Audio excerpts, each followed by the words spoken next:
सियाराम मित्रों, आप देख रहे हैं आस्था और संस्कृति का अनूठा संगम धर्म और हम।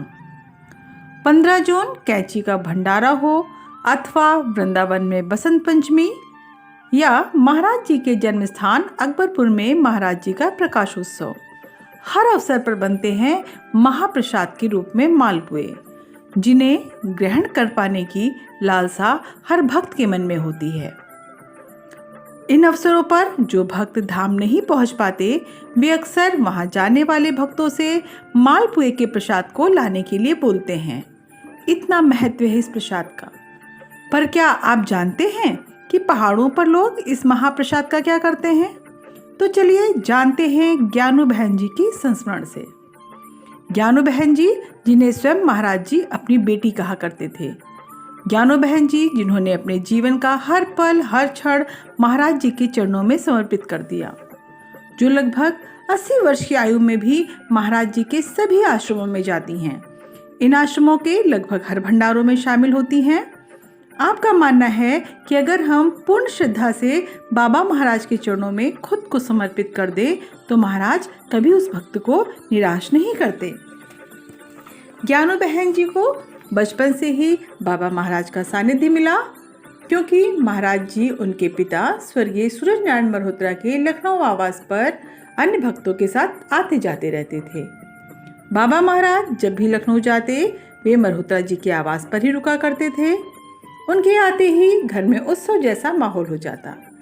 ज्ञानू जी के माँ पिताजी बाबा में अगाध श्रद्धा रखते थे, अतः महाराज में उनकी आस्था होना स्वाभाविक थी, जो उम्र बढ़ने के साथ साथ बढ़ती ही चली गई। ज्ञानू बहन जी का विवाह भी महाराज जी ने ही करवाया था।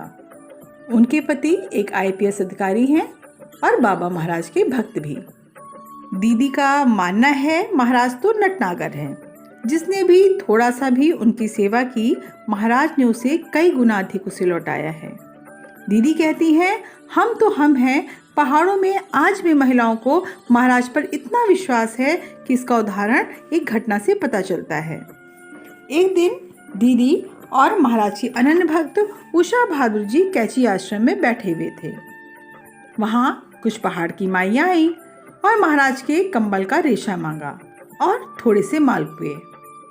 जब ज्ञानू बहन जी ने पूछा कि आप इन मालपुओं का और रेशों का क्या करेंगी, तो जानते हैं उन माइयों ने क्या कहा? उन माइयों ने कहा कि हम इन मालपुए को सुखाते हैं, फिर पाउडर बनाकर एक जार में रख लेते हैं। जब हमारे बच्चे बीमार होते हैं तो यही हम उन्हें देते हैं और महाराज की कृपा से हमारे बच्चे ठीक भी हो जाते हैं। इतना विश्वास है लोगों को महाराज पर। आगे उन लोगों ने बताया कि कंबल के इन रोए से हम ताबीज बनाकर पहनते हैं, जो हमें बुरी बला से बचाता है।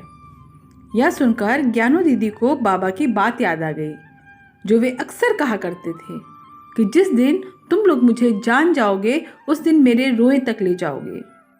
और आज उनकी वाणी सत्य हो रही थी।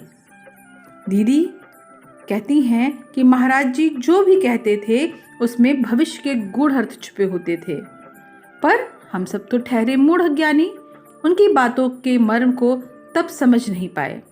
पर आज जब कुछ ऐसा घटित होता है तो लगता है कि भविष्य दृष्टा सब जानते थे। जब तक यह जीवन है, उनकी लीला तो चलती रहेगी। रोज नित अनुभव हो रहे हैं भक्तों को। जितना भी लिखा जाए, उनके संस्मरणों को सुनाया जाए, बस लगता है कि कुछ अभी शेष है, क्योंकि महाराज की कृपा का तो कोई अंत नहीं। आपको हमारा यह संस्मरण कैसा लगा? यदि अच्छा लगा तो चैनल को लाइक करें और सब्सक्राइब करें।